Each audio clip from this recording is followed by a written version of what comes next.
And welcome to the webinar. Hope you can all hear me okay. This is the first in a series of webinars run by Interchem in conjunction with Elanco. My name is Sheena Hopper. I'm involved with doing some work for Interchem at the moment, and I just have a few intro slides to introduce the webinar. And then I will pass on to Dr. Dr Dryden, who will be joining us from the States. He's going to present on flea control. He is a university distinguished professor at Kansas State University.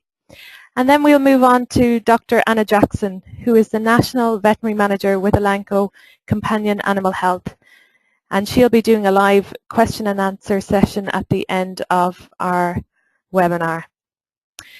Now, as you know, this is a CVE accredited webinar, and to apply for your points we need you to email us your name, your surname and your veterinary registered number so we can send that off for you.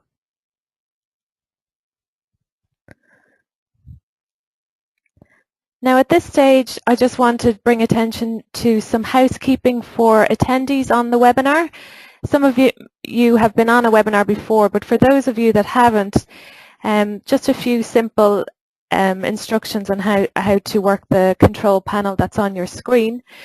The little arrow that I'm hovering over at the moment, that allows you to open and close this window. So if you want to see the full screen, you just press the arrow and it will minimize. The first box showing here is your audio control. It automatically chooses mic and speakers, so you can hear it through the speakers in your laptop. But for some reason, if you are not hearing okay, you can click telephone and dial in the numbers provided. And then, of course, all the attendees on the webinar are in listen-only mode, but if you want to interact with us and ask some questions, we do welcome that. And this box here is how you ask questions to us. So you type in your question to us and it comes into here, and we will share them with Anna Jackson, and we welcome you to send questions to us throughout the webinar. You don't have to wait until the end to send your questions through.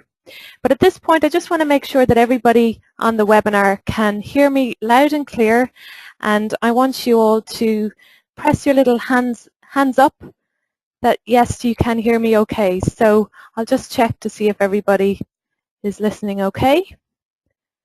Great. Thank you for that. It seems everybody can hear me okay. Good. But just a little bit about Confortis itself, the benefits. So it's a chewable tablet for dogs and now for cats as well to treat and prevent fleas. It's a monthly tablet which delivers a systemic activity. It's easy to give, it's a flavoured tablet, and it can be given with or without food.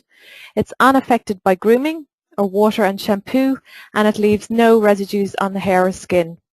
It gives a rapid onset of action and starts to kill fleas within 30 minutes, rapidly achieving 100% efficacy in 4 hours in dogs and 24 hours in cats. So therefore it kills fleas before they can lay eggs. It lasts for a full month, and with it being a veterinary prescription only product, it keeps clients returning to your clinic and protects your business as well.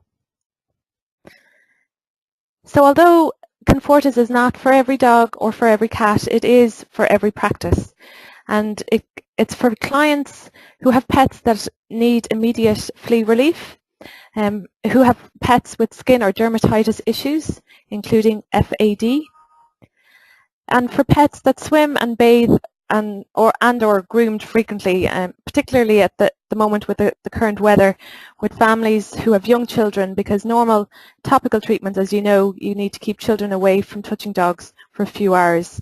And also for clients who prefer the convenience and cleanliness of a tablet presentation. So just quickly on the presentation of Confortis, it comes in a box of 6 tablets lasting 6 months, obviously, and it's got easy to follow colour coding. There's 7 presentations, and they're all colour coded by the cat weight and the dog weight, and each has a different tablet strength depending on the weight of the animal. So the merchandising support that we have available to you is extensive. It's very attractive. It's got really good branding. We've got posters, display wobblers, window hangers, leaflets and dispensers. And if any of these are attractive to you, please contact your territory manager or drop us an email at info@interchem.ie and we will certainly do our best to get something out to you. So now we're moving on to the next stage of our webinar. I'll just quickly go through an overview of Dr. Mike Dryden's bio. So he graduated in '84 for veterinary medicine. He did research at Purdue's College of Veterinary Medicine, where he got his PhD in veterinary parasitology.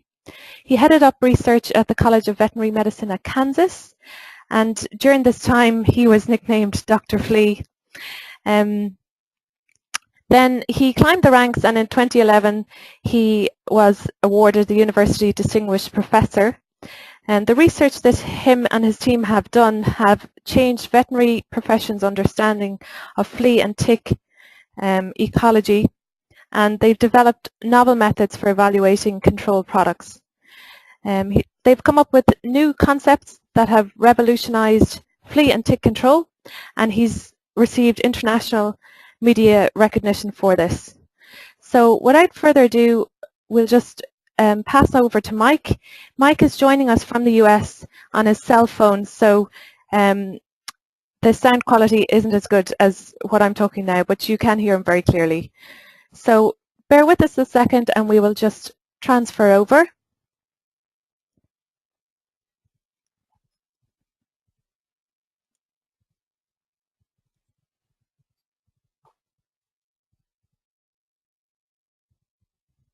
Appreciate it. I want to obviously thank everybody for getting online today, and hopefully over the next 40, 50 minutes, going to be able to impart to you some information you find very practical and very useful to certainly help you in your ability to manage flea infestations on dogs and cats.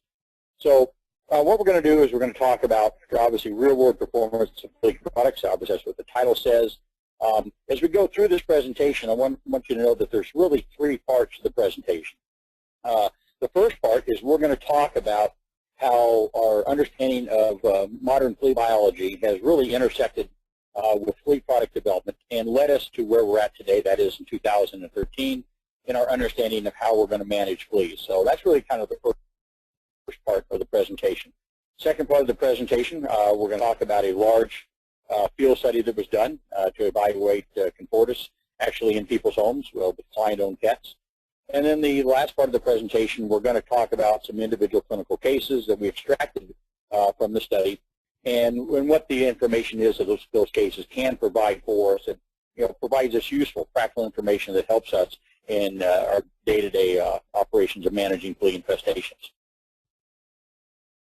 So one of the first things we've got to recognize is most of our pet owners don't understand where these flea infestations are coming from. So we shot this video several years ago of this feral kitten. Is to recognize that there are a number of animals in the outdoor environment, including feral cats, that move through our environments, and they have fleas on them. And of course, that's the cat flea, Tens felis. And those fleas are laying eggs, and those eggs are raining off these animals in that environment. And if those eggs fall into a shaded protected microhabitat, they're going to develop from eggs to larvae, pupae, to emerging adult fleas. And as we let our pets outdoors, these fleas are going to jump on them. I mean, many of our clients must think this is spontaneous generation, because they really don't know where these fleas have come from, but they've got to start someplace. In addition to that, the pet doesn't even have to go outside, really, because obviously we do as humans. We go outside, we walk through our yards, work in the yards, and these fleas will jump on us and become essentially hitchhikers, and we'll drag them back into the house, and they jump off of us onto our pets.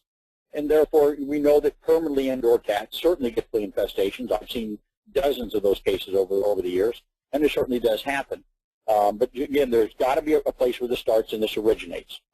Well, the next thing to recognize is that once that dog or cat has now acquired one male and one female flea at a minimum, within 24 hours of that the female flea getting on this dog or cat, that female flea will begin laying eggs, and she'll lay up to 40 to 50 eggs every day, raining those eggs off into that environment. And so very rapidly now, that dog or that cat owned by this pet owner has become literally a living salt shaker within this home environment. And I tell pet owners this: you think of this animal now as a living salt shaker with these eggs draining off into that environment, and it's an issue. We also need to recognize that the places that pets spend most of their time within that home environment is where most of these eggs are going to be deposited and where most of this infestation is going to occur at. And that's really extremely important. And it's to recognize that if that dog is sleeping on a throw rug or someplace in the house and those eggs are raining off of that animal, what's going to be going on underneath that animal is going to be eggs are going to be hatching into larvae. Larvae will be spinning cocoons and developing into pupae, and then pupae will develop into adult feeds, and they will emerge. And let's think about it. I mean, ask yourself this question: how many of the pet owners that you deal with realize that underneath their feet, their kids' feet, their dogs' and cats' feet, if you will, there is a biomass of flea larvae crawling around underneath them? Well, the fact of the matter is most of them do not know that they're there.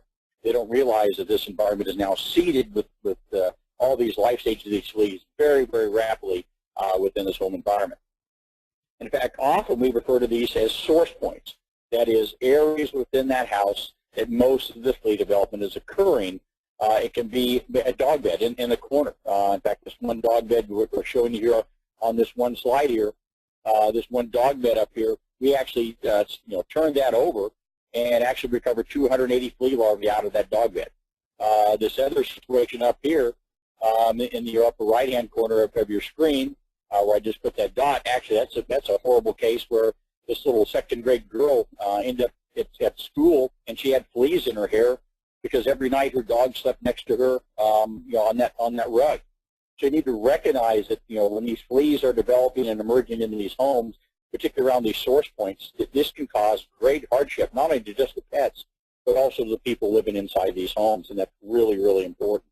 Well, the other thing to think about is, we're talking about these lateral floor these horizontal floor surfaces here. Yeah, but what about chairs and sofas? I mean, how many of you have a chair or sofa in your house that a dog or cat sleeps on? Well, a lot of us do. Well, we need to recognize that if that's happening, and they have fleas, these animals have fleas on them, these flea eggs are going to fall off. They're going to then roll over the surface of these chair and sofa cushions and fall underneath them. And in a number of these flea infestations that we've dealt with in our field studies, we can actually go into these homes and lift up these chair and sofa cushions, and underneath there find flea eggs and larvae and flea feces that have accumulated. And a lot of these actually are really important environmental source points that have to be dealt with within these home environments. And see, most people just don't realize that's happening, that this infestation is there basically underneath where they're setting. And it can really be pretty remarkable. As these larvae then spin cocoons, they develop inside that habitat of that carpet or other substrates within that environment. And again, like I said before, we now have this biomass of life stages living within that environment. And again, like I showed before with the flea eggs and larvae underneath that chair cushion, well, here's a sofa cushion that we've lifted up, and underneath there are all these flea pupa. People just don't think about this, and often even us as veterinarians or technicians and other staff within veterinary clinics, we're not thinking about the impact these infestations are truly having back in that home environment where these fleas are developing and emerging there, and certainly causing great discomfort to the animals and humans in this household. I know that veterinary practices aren't a sterile environment. I was in private practice. I understand that. But I also understand that sometimes we get extremely busy and we get focused on that individual animal in front of us, and we don't think about what's actually happening back in that home and how these flea infestations can certainly disrupt the lives of people back there, because where all these life stages are developing at back in that house. That's really important to understand. Well, here's a number that I want to kind of throw out at you. I want you to think about. Based upon our investigations, from the time these flea eggs are being laid within this house by that flea-infested dog or cat, what we're finding is about 85 to 95% of the fleas will then begin to emerge about 3 to 8 weeks later after that. So again, 85 to 95% of the fleas will emerge within about 3 to 8 weeks after those eggs are deposited, with scattered emergence about from 60 to 90 days on out, depending upon the temperature and humidity within a home environment. Now, actually, these numbers become very important, and in fact, later in the presentation, I'm going to refer back to these numbers, and I think you'll find how important they really are. Now, as I'm talking to this audience out here, and I know there are a couple hundred or more people on this webinar today.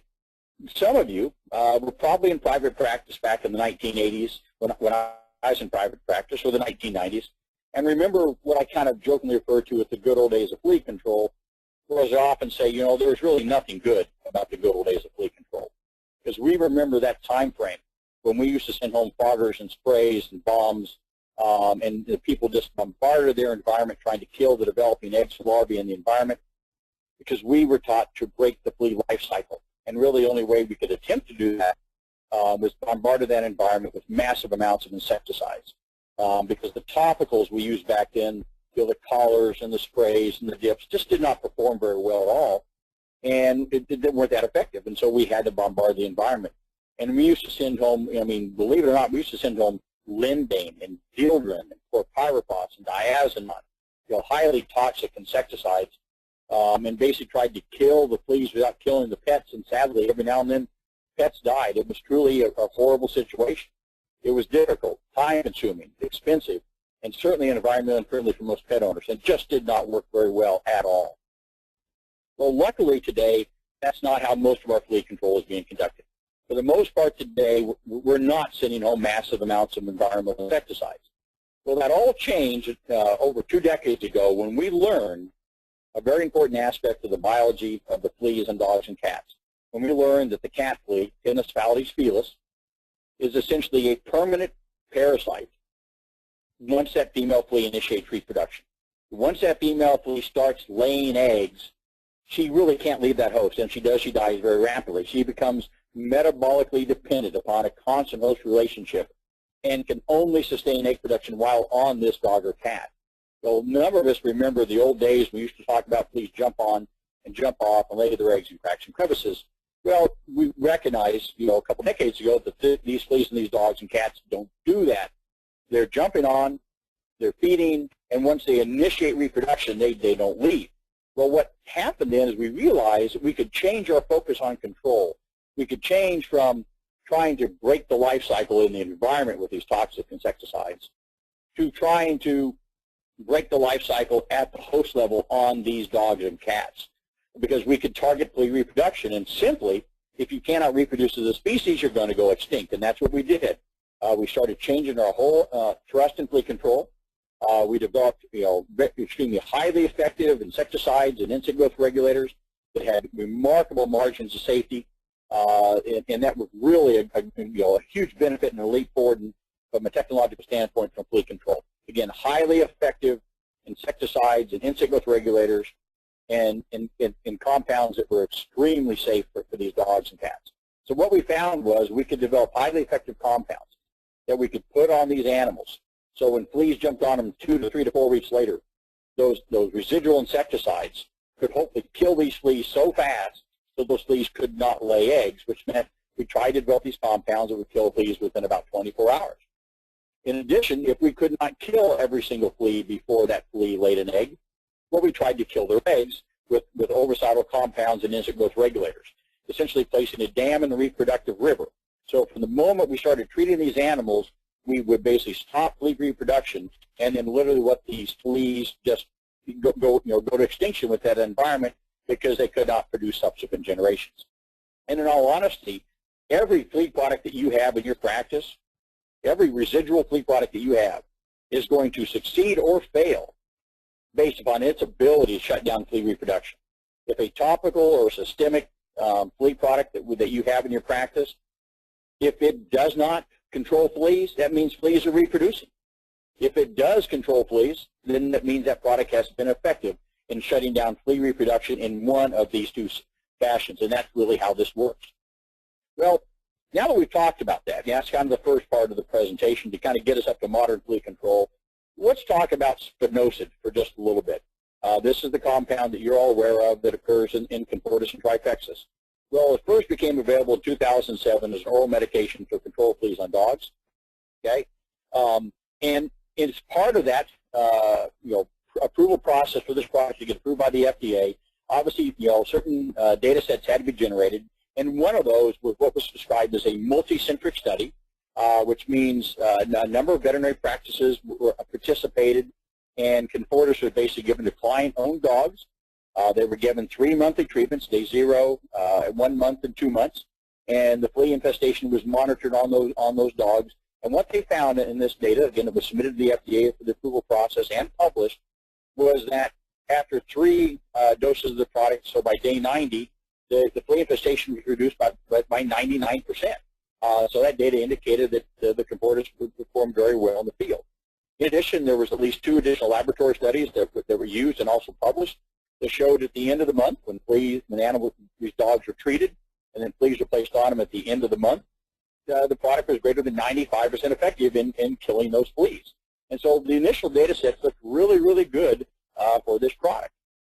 Well, in addition to those data sets, there was also some independent data sets that were being generated by other laboratories, like one that came out of France, which showed, in all honesty, at the end of the month, Confortis, that is spinosad, which I have abbreviated here as SPN for spinosad, spinosad was only about 89% effective in the month, and not that 95 to 99%. And in fact, in that study, Frontline Plus actually provided complete flea control and did a really good job. There's also other laboratory studies out there that showed the spinosad efficacy dropped towards the end of the month. And in fact, there has even been some studies done in my laboratory at Kansas State University with our KS1 flea strain that demonstrated, actually repeatedly with this flea strain, that at the end of the month, the activity of Confortis, that is spinosad, drops off actually fairly dramatically. And so initially, I wasn't very convinced, in all honesty, how good Confortis really was. Yes, we had the data that went to the FDA and was published, but we also have these other data sets that kind of alluded to the fact, at least in the laboratory, that this product wasn't performing as well as we thought it should. Well, there's also another data set, if you will, that I also pay attention to, and that is, veterinary practitioners out there across North America who often call me and email me with questions. And I literally get a lot of those. And in fact, last year I actually logged in actually a little over 500 email and phone consultations from veterinarians asking various questions, including a lot of them about flea control. And during those consultation calls and emails, a number of you were alluding to me that, Confortis was working. That maybe I wasn't convinced it was that good, but a number of you told me you thought the product was actually performing very well. So I had this information, and I realized, we needed to do something else. We needed to do an in-home investigation. We actually needed to take this product into homes and evaluate it. And I know Elanco, they wanted to conduct a study in one of what we call our Tampa investigations that we've done over the years. But it just so happened that during this time frame that the Tampa studies were already booked up by other companies, and we couldn't get the Confortis into a Tampa study at that time. And so what we decided to do is conduct what's called, a multi-centric study, just like the FDA mandates. That is, we're going to take this product into the field, and I was kind of going to be the first author and kind of oversee this investigation. And so we did. We conducted a multi-centric study back in 2011 through 2012 in client-owned dogs, and we basically did head-to-head comparisons of Confortis in these dogs and Frontline Plus in the dogs in the other household. We had 10 different veterinary practices. There were 6 practices in Florida, 1 in Louisiana, 1 in Texas, and 2 in North Carolina. So in this study, we recognize that obviously these veterinarians and staff in these practices are going to have to handle these animals. They're going to have to comb these dogs on a monthly basis. Some of these households have more than 1 dog. In fact, as you're going to see in a little bit, some of these dogs had over 1,000 fleas on them, which means some of these dogs took at least an hour to comb.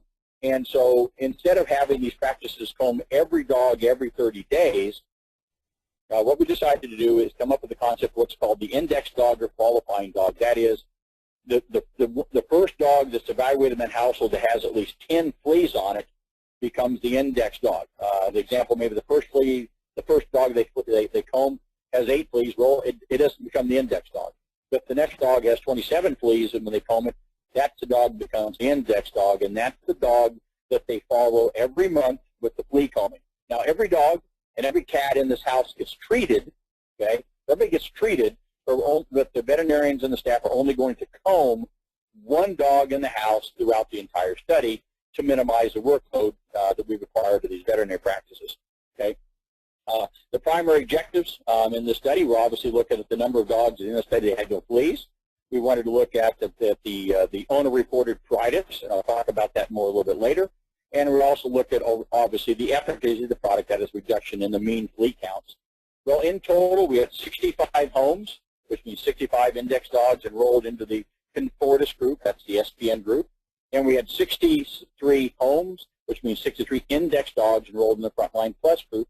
And here I've got that as FSM for fipronil S-methoprene for the Frontline Plus homes. Now, obviously, there were other dogs in the households. We talked about this previously. So in total, in the 65 homes that were treated with Confortis, we had 110 dogs. And in the 63 homes that were in the Frontline Plus grouping, we had 105 dogs. So we're also cats in some of these homes. In the Frontline Plus homes, those cats were also given Frontline Plus. And in the homes with Confortis, those cats were given the top of the product Assurity. But again, we were focusing primarily and looking at dogs in this study. This is the study schedule here, showing you all the things that were done on the day 0 visit. And then after that, that all kind of jumps down to just those index dogs that were there followed at day 0, day 30, day 60, and ultimately day 90. I mentioned briefly earlier that we also had what we looked at owner-reported pruritus, that is the scratchiness or itchiness of these dogs. This is a scale that had been previously published in the Journal of Veterinary Dermatology. The owners basically look at this chart. At the bottom it says basically a normal dog, and they don't think scratching is much of a problem at all. And at the very top they say itching is very severe, and in fact we have a criteria there that itching is so bad the dog basically almost has to be restrained to stop from itching. And so the owner reads these various qualifiers, and then over on that white line to the side they put a dot where they believe their dog is at. Again, this is basically a purely subjective evaluation by the pet owner. I think we all understand that. So that's what the owner does. They put that little dot on that line, and then the owner leaves, and what happens then is the scale is placed on next to that line by us, where we can actually now put a numerical value to that little dot the owner put on here. Again, so it allows us to basically put a number, an objective data point to a subjective evaluation on owner-reported pruritus. So what happens is on day 0, 1 dose of the product is dispensed with the pet. They're given instructions how to administer it. They're also given basically the package dosing instructions as well that go inside the package. If they have any questions, they can ask those questions of the veterinarian staff about how to administer these products appropriately, and they're certainly told to give the oral products with a meal. And interestingly enough, they were also told about if the dog vomited, what to do with that case. But it just so happened, and again, sometimes like this happened, no owner reported that any dog vomited Confortis in the study. In all honesty, I would have expected to have at least a couple dogs that would have vomited based upon the statistics, but it just didn't happen that way, and it just kind of worked out. Well, here's the data that shows basically the enrollment criteria. We had, as we said before, had 65 homes entered into the Confortis group. We had 63 in the Frontline Plus group. There's always some attrition where people don't come back because the owners have to come back every month to get their follow-up medication, and sometimes people just don't come back. So we ultimately had 58 homes and index dogs end up in the Confortis group, and we had 55 end up in the Frontline Plus group. And again, like I said before, they get their dosing once a month, so the owners have to come back every 30 days to get their dogs and cats treatment for the following month, and that's really fairly important in this study. Okay. Well, the data is really fairly straightforward. There were about 45 to 58 fleas, as geometric means, on the dogs treated with either Spinosa Confortis or Frontline Plus. You can see how the numbers dropped, and both products did drop the numbers down significantly, very rapidly. But at the end of the month, at the first month, Confortis actually was statistically a little bit better, and it was better at 60 days, and the data shows that at the day 90, the Confortis reduced flea numbers by 99.9%, and the numbers on the frontline homes were about 88.4% at the end of 90 days. And I can tell you that, in all honesty, I was surprised at the effectiveness of Confortis in this field study, because I really hadn't anticipated that based upon what I saw in my laboratory. But it's fairly obvious that the data we were generating in my lab with my KS1 flea strain is not what we're seeing in the field. The field performance of this product is basically proven out in these 10 different veterinary practices in the southeast United States. This product performed very well. If you also want to look at the number of dogs at the end of the study that had no fleas, it basically 55 or 58 dogs at the end of the study had 0 fleas on them. And of course, frontline didn't fare as favorably. Only 21 or 55 dogs at the 90 days had no fleas on them. We're not sure why that happened, what happened with applications and other things in those homes, because this wasn't a true in-home investigation, because these owners have to bring the pets back to the veterinary practice for the evaluations. But at least in this study design, Confortis performed significantly better than Frontline in eliminating fleas from these animals. And then in reported pruritus scoring, as we talked about previously, both the groups are fairly similar at the beginning of the study. And you get down there by day 90, the owner reported pruritus in the dog given Confortis was down significantly, down to about a 0.92. And actually, in all honesty, any dog around a number of a 1 is considered kind of a normal dog if you look at the criteria, because every dog scratches occasionally. And the dogs on Frontline Plus, the pruritus did drop by over 50% in the scoring, but it was still up there around 3.8 at the end of the study. And I think that's an indication that, as you saw previously, that a number of these dogs still had some fleas on them at 90 days out. So in this study, both products were safe. There were no significant ADEs. Both products did provide flea control. But in this study design, Confortis did provide significantly better flea control than the Frontline Plus did. And again, we don't know all the reasons for that, but it did. That's the data that we got, and I believe the data, and it certainly appears to be, true for the performance of Confortis. It is truly performing better than I anticipated it was going to perform. Well, I said earlier that we're going to talk about some cases. This is kind of the part of the presentation I kind of enjoy the most. That is going back and extracting some of the individual cases out of these studies and kind of seeing what's going on. And that's what we're going to do right now, because some of them are kind of interesting. Well, here's a 8-year-old mixed breed dog named Igor. They're in Seminole, Florida, and he was rolled in the 8th of September. And notice that his last flea product was Canine Advantix, administered back in April. Well, to me, that's a really important point. The fact of the matter is that most pet owners, once the flea problem is over, they tend to stop their flea treatments and then kind of get upset when the fleas come back and blame the product. Well, let's face it, I'm certainly not going to blame Canine Advantix applied in April to the fact this dog's got 418 fleas in September. What it is, it's an indication that we should have never stopped whatever flea control we were on. Well, this dog's now gotten 418 fleas and got a pruritus score of 9.8, and I would challenge you, if you had 400 fleas in you, you'd have a pruritus score of 9.8. Well, as we talked about in the study design, this dog is, dispensed Confortis, instructions to administer at home, and told to come back and bring Igor back in 30 days for a follow-up assessment. And they did, and the pruritus score is now down to a 6 from that 9.8, and there's no fleas on this dog. Now, I mean, we'd all love to see this in every case where there's no fleas in any dog with 30 days out. But remember, even in this study with Confortis, only 57% of the dogs had 0 fleas by day 30, even on Confortis, because we're not going to, immediately eliminate every flea from every household. In fact, we'll talk about that more a little bit later, because you just can't do that. But again, this dog was certainly getting better. Okay, and here we are at 2 months, and there's no fleas on this dog, and the pruritus score is down to 4. And here we are at the end of the study at day 90. There are no fleas in this dog, and the pruritus score is down to a 1.4. So if you look at this, you notice the pruritus scoring has dropped every month. The fleas are gone, and this dog is doing really fairly well. But if you look at this again, I always talk about that data within the data, the story that it's kind of untold, and that is we've got to look back at our understanding of flea allergy dermatitis, which is obviously linked to that pruritus score. And I can remember that when I was taught in veterinary school back in 1983. And that is that a single flea bite will produce a clinical reaction in a hypersensitive animal, and the animal react up 2 weeks after this bite. Well, the question is this an accurate statement? I mean, is what many of us were taught accurate? Well, if you think about it, in order for the single flea bite concept to be accurate, then every single flea product must have to kill every single flea before any flea could bite and feed upon these dogs if we're actually going to effectively manage FAD.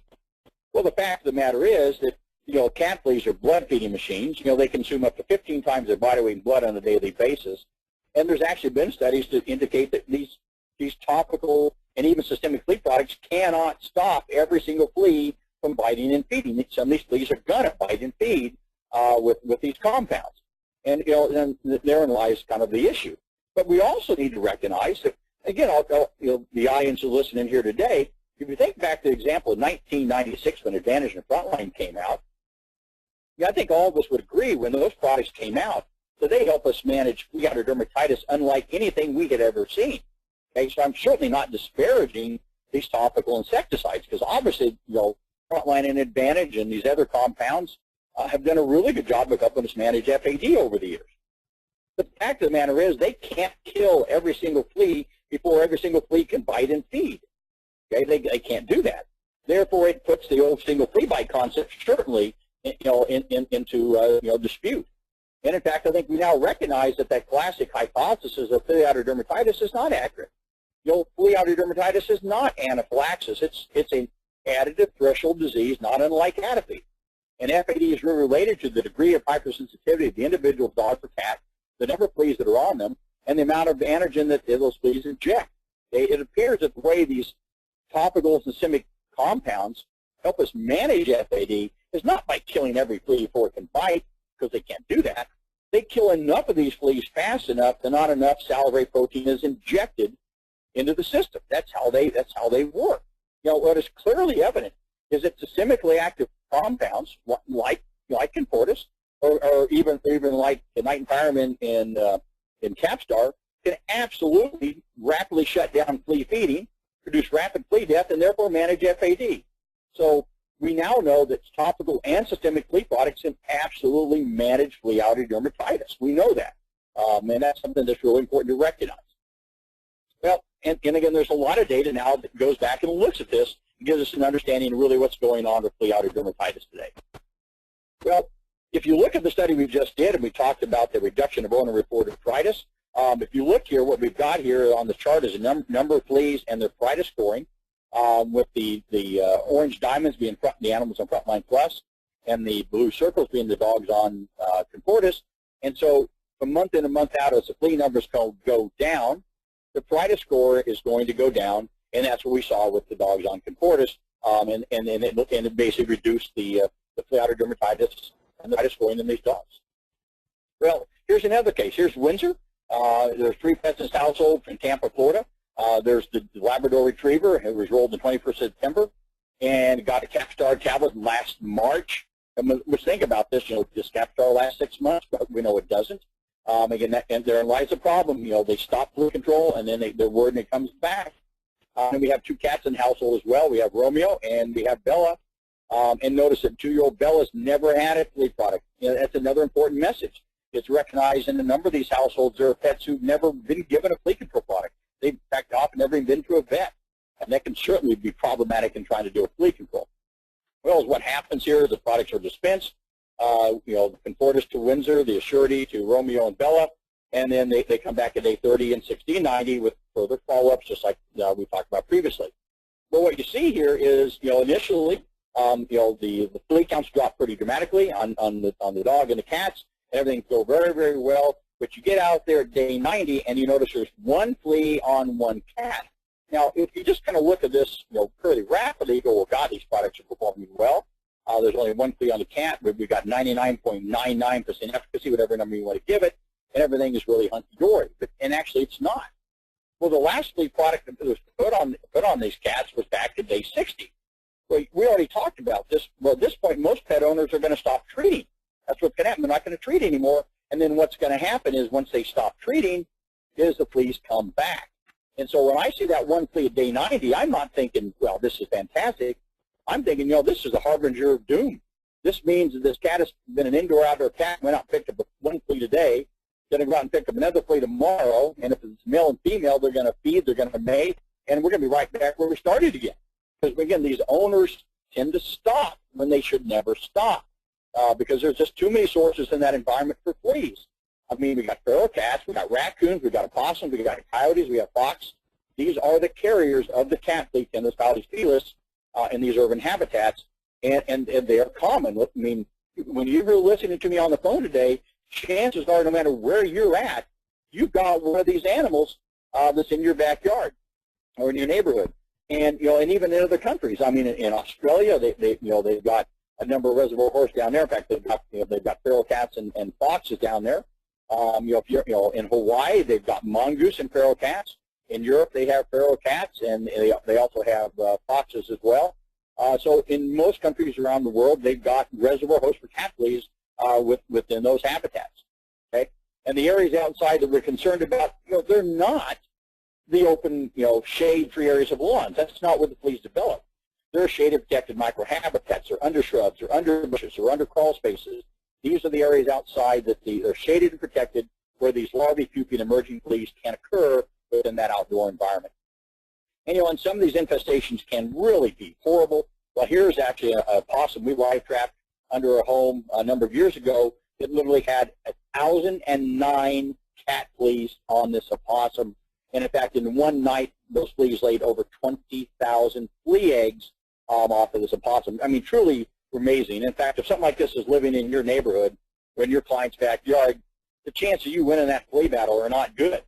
You need to recognize this is the reality, and that's why many of these pets should never, ever go off flea control, ever. Okay? But here's another case. Here's Muffin from Fort McCrory, Florida. Was enrolled there in the 26th of August. Last flea product was a harsh product back in August. Well, back in July. At least they had a flea product, one of the good over-the-counter flea products a month ago, if you will. And the dogs got fleas and got a really bad pruritus score of 9.7. And again, the dogs give them Confortis, and they come back to day 30, 60, 90 for their follow-up, just like we talked before.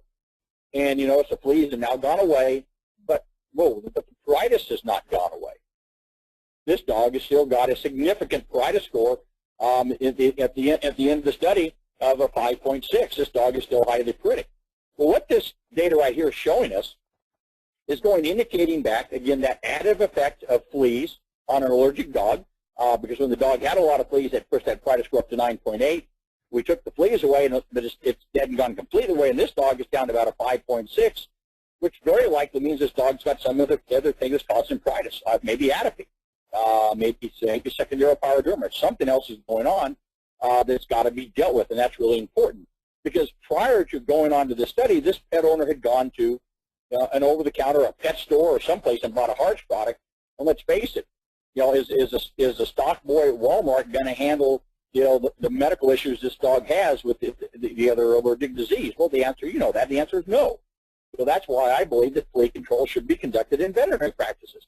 So let's face it, not every dog that scratches or pet that scratches initially has fleas, okay? And just because they're scratching for fleas doesn't mean there isn't some other medical condition that needs to be dealt with as well. And certainly this dog's, whatever issues this dog has from an allergy standpoint that's causing that additional pruritus, it's got to be dealt with.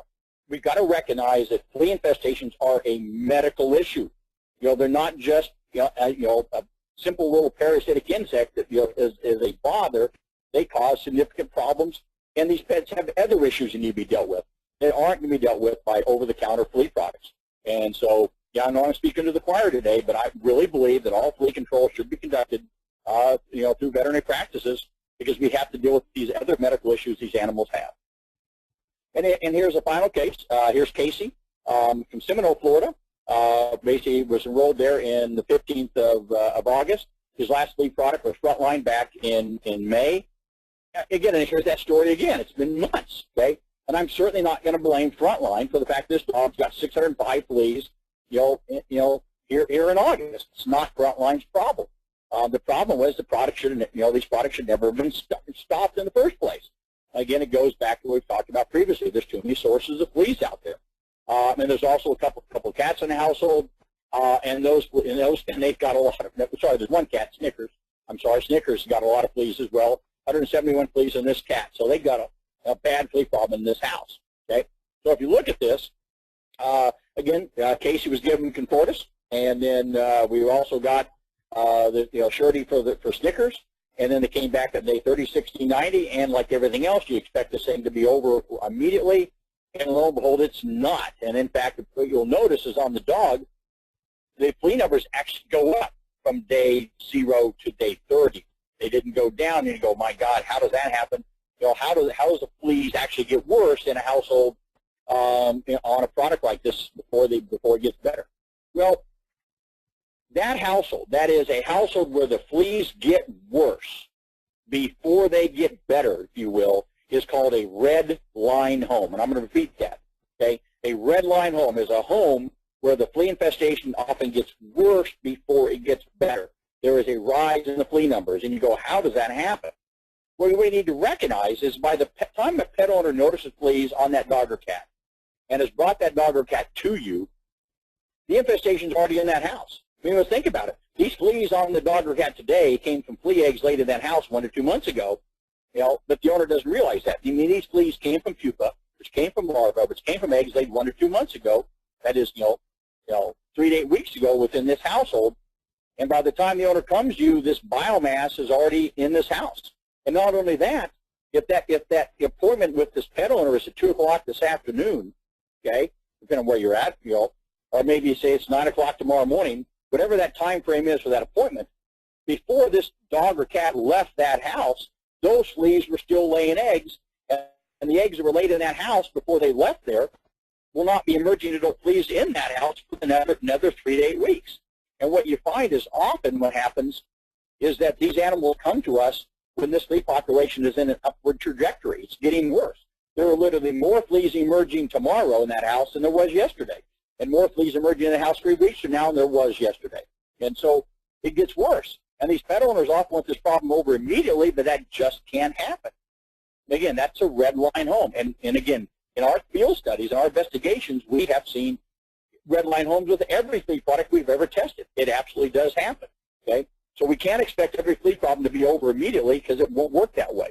Again, this is called the red line home, where it literally gets worse before it gets better. Okay? Because once we start treating these animals, what we're doing is we're targeting adult fleas and we're targeting flea reproduction. We've placed a dam in the reproductive river. So from this point onward, there's no more viable eggs coming off this dog or this cat because we're using a highly effective product that's either killing fleas before they lay eggs or we're killing the eggs. Well, but there were eggs laid before that animal left that house, and they're there. Well, within about a week, they're gone because they're larvae. Within 1 to 3 weeks, their larvae are now gone because they're pupae. Within 2 to 4 weeks, the pupae are gone because they've merged with adult fleas. They've jumped on this animal. We treat it, and it's over. And how long does it take? It takes that 3 to 8 weeks we talked about earlier, and occasionally up to 3 months for this to get under control. We call this the development window. So we can't expect with any product for this to be over instantaneously. It's going to take time once we initiate flea control. And that's called the development window. And there are a number of studies out there that documented that from the time we start initiating therapy, it's going to take 3 to 8 weeks or longer, maybe up to 3 months, until the infestation is over. This is the window of time that development will continue. And that's why we call this the development window. Again, the window of time following treatment that flea development will continue within this house until the population has been driven to extinction. And in some of these, sadly enough, it will get worse before it gets better, and that's the red line home. Okay, now, in those situations where we have this development window and we have continued development emerging in the fleas, we need to recognize that there can be some truly bad, consequences of that with really bad flea allergy, not only the pets, but also the people in the household. We can have large numbers of fleas in these homes, and let's face it, in these situations, are these people going to give you 3 months until this problem is over? And the fact of the matter is they're not going to. So we need to recognize in these homes we've got to do something. And what I like to do is talk with the pet owners about biomass reduction. Yes, that's what I said, biomass reduction. That is, in some way reducing the numbers of eggs and larvae and maybe even pupae within this household, at least in some situations. The first thing we're going to do is I'm going to have them vacuum diligently. I'm going to ask them to vacuum every day. They won't do that, but if I can get them to vacuum 2 to 3 times a week, particularly around the places that, the areas that their animals spend most of their time, go around a pet bed, next to a couch, next to a cat perch or whatever, and try to lift up out of the carpet eggs and larvae. We know that these vacuuming events, the studies have been done to show that we can lift up out of the carpet at least 30 to 40% of the eggs and maybe even that many percentage of the larvae. So if they can do this repeatedly, we can actually reduce dramatically the biomass, because every egg and larvae we lift up is one less flea that emerges down the road. I have them, pick up chair and sofa cushions and vacuum underneath there. with the hose-end attachments on their vacuums. You know, I don't just tell them to do it. I tell them why they need to do it, because we're asking them to do things that are time-consuming, maybe difficult. Okay. Well, if we're going to do that, we've got to tell them why they need to do that. You know, I don't just tell them to wash the pet bed. I tell them why they need to wash the pet bed, why they need to wash the throw rugs. So it's important to make sure we explain why they need to institute, again, I'll use the term biomass reduction, targeting those areas in the household that flea development is going to be occurring and really reduce the numbers of emerging fleas down the road. On occasion, we're even going to use inverted aerosols or directed pump sprays within that household around those areas that pets spend their time. I don't recommend the foggers, the total-use aerosols. I don't want insecticide on my countertops, and I don't think they do either. So I like the inverted aerosols and pump sprays to be treated in those areas that pets spend their time, and of course follow the label directions on those products to make sure they work really well. Okay. In the outdoor environment, there are certain sprays that we use out there. There's a variety of them out there. Cyclophorin, esfenvalerate, permethrin. The one we've often used and I kind of like is the Bear Advanced Complete Insect Killer. You can buy it in a number of outlets, including Walmart, and the owners can buy it and then just spray it under shrubs, under bushes, and crawl spaces outdoors where these these animals are depositing these flea eggs.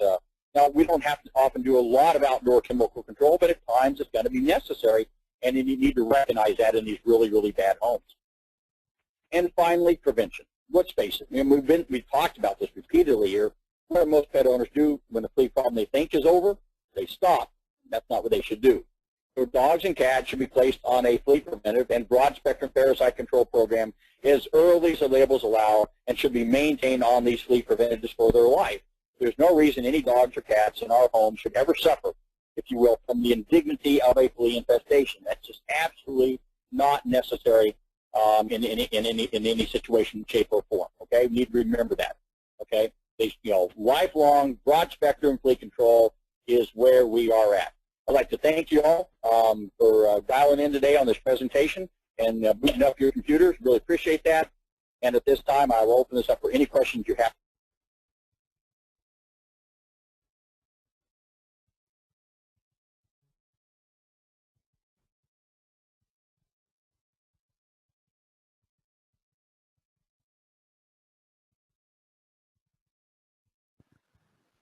Hello, we're back to me now. Thanks very much, Dr. Dryden. Apologies about the sound quality there.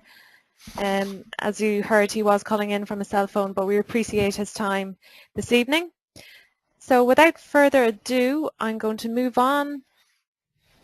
And we just have a quick poll we want to run by.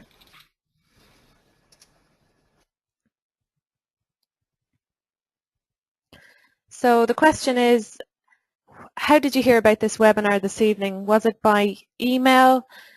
Was it the invitation we sent through the post or through your territory manager?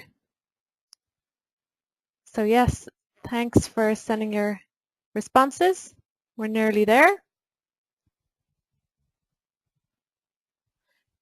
Great. Well, it seems that the majority of people heard about it through the email invitation.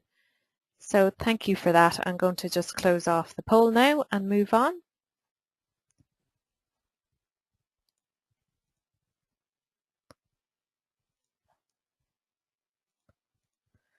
So on to the last part of our webinar session, we have Dr. Anna Jackson, and I'll just run through a little bio on Anna. She graduated at the Royal Veterinary College in London. She did her residency in veterinary dermatology at the University of Bristol, and she got her RCVS cert in veterinary dermatology. She worked in small and equine animal practice and private referral practice over the years, and currently she's the National Veterinary Manager of Elanco Companion Animal Health UK. So I'll just see if Anna's here. Bear with me a second and I will just unmute her. Good evening, Anna. Hello, can you hear me? Yes, we can hear you fine. How are you this evening? Very good, thank you. Good. Well, we've had a few questions come in, Anna, and The first one I can see here is, how long can an adult flea live on the host? Okay, thanks. That's a great question. Interesting answer, actually, because once a flea has found a host, the longevity of that flea is actually determined not by the flea itself, but actually by the host.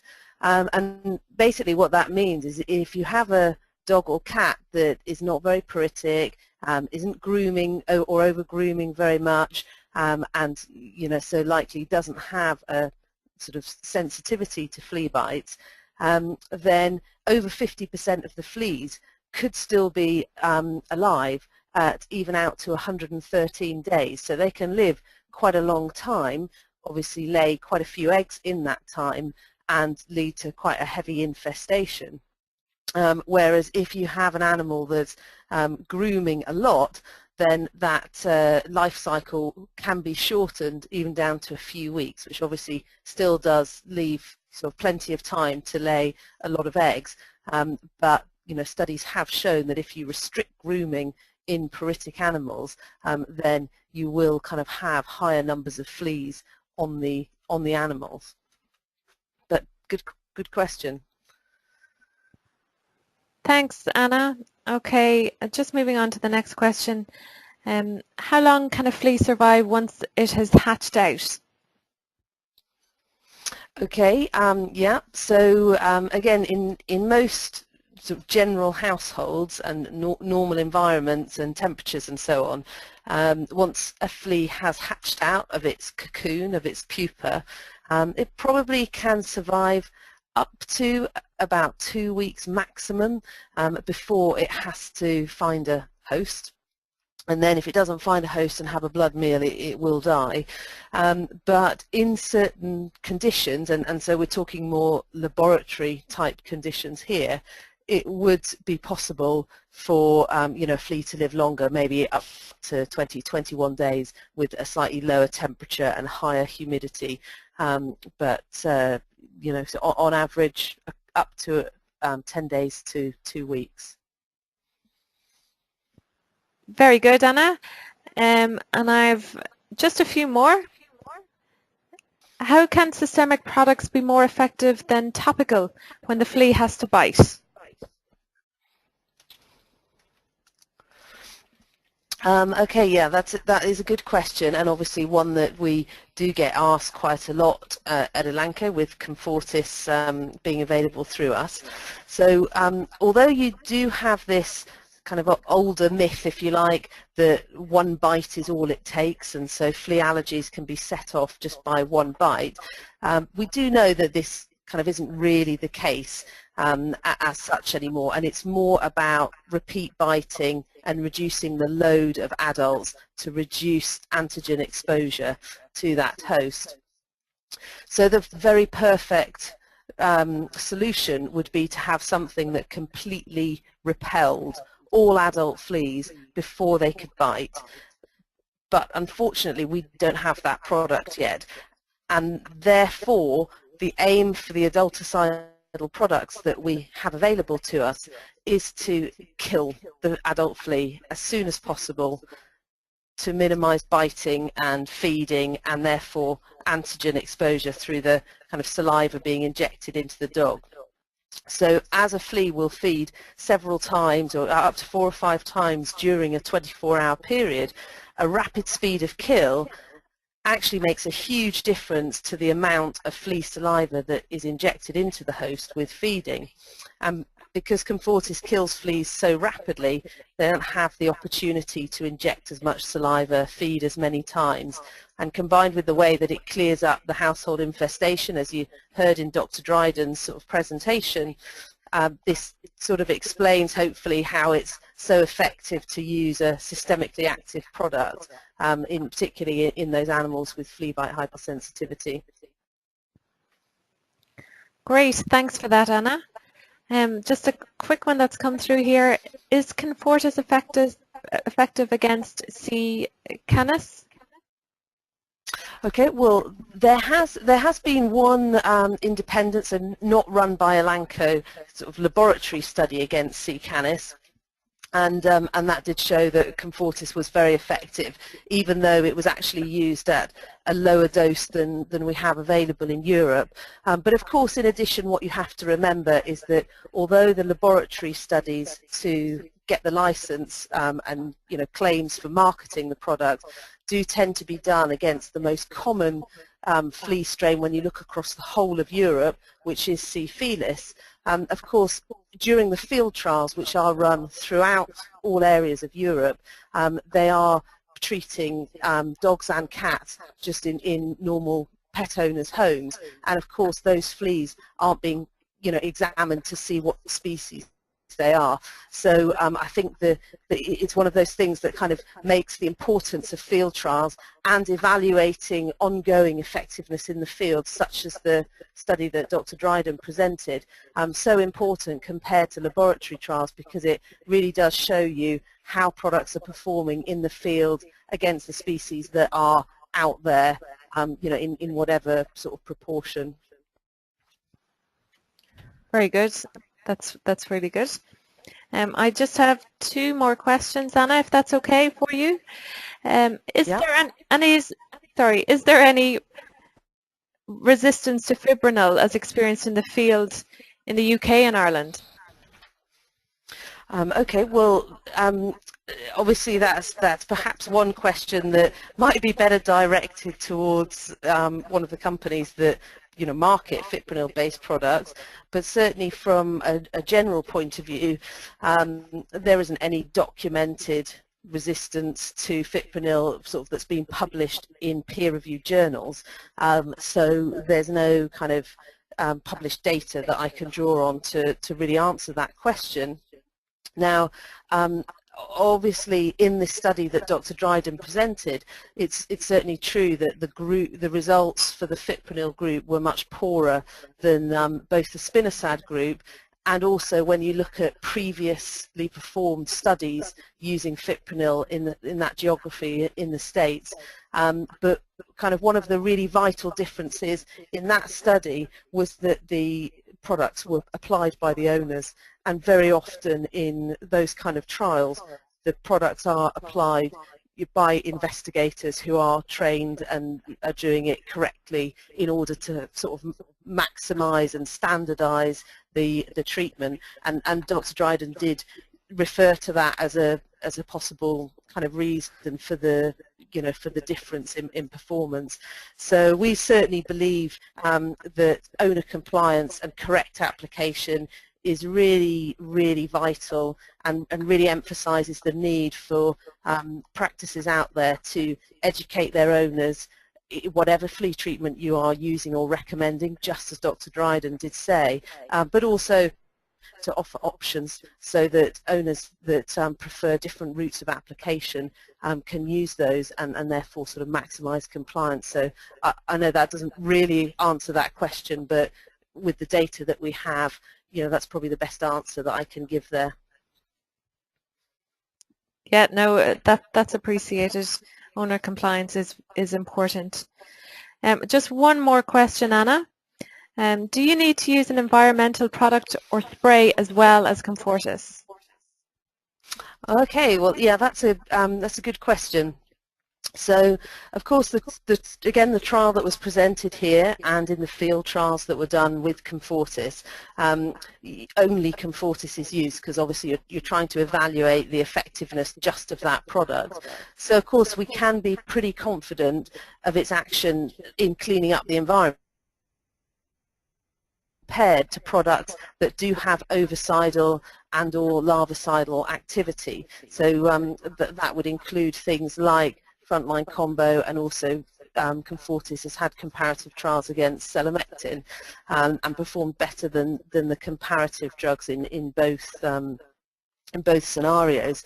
However, what I would say, and if you look at SCAP guidelines, this would be consistent with that as well, that in the face of a heavy flea infestation, use of environmental treatments and vacuuming and steam cleaning, everything that Dr. Dryden was talking about, anything that can remove some of the bulk or the biomass of that flea population will speed up the cleanup and should be recommended. But of course, we know that owners don't always do that properly, and particularly with some species like cats, where they may sleep in different places and it may be difficult to spray every area where they've been sleeping. Of course, it's great to have a product where you know, because you're effectively breaking the life cycle, that it will lead to that cleanup on its own as well. Great, Anna. Well, I think you've answered all the questions that have come through this evening. Thank you very, very much for joining us late this Friday evening. We'll let you go off now, and I'll wrap up the webinar. And if anybody on the webinar has any further questions for Anna, or indeed Dr. Dryden, please feel free to contact any member of our team. You will be sent a recorded version of the webinar link following on from this session. And just want to remind you all again, for the CVE points, we need you to email info@interchem.ie. We need your name, your surname, and your vet registration number for us to send in for your CVE points. And without further ado, I just want to thank you all for your time this evening. We appreciate you jumping on board onto this webinar, and we hope you got something from it. And as we said earlier on, this is going to be the first of a series of webinars we will be running, so do stay posted. Thank you. Bye-bye.